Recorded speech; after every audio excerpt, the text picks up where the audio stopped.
Assalamu Walaikum. Hello friends, how are you? Welcome back to my another video. In this video, I am going to show you how to make spinner animation in PowerPoint.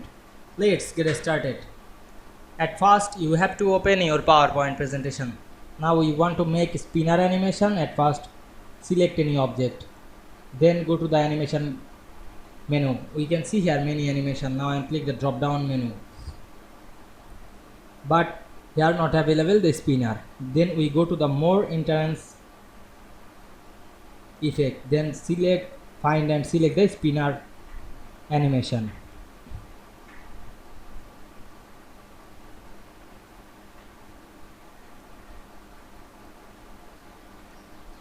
Then click OK.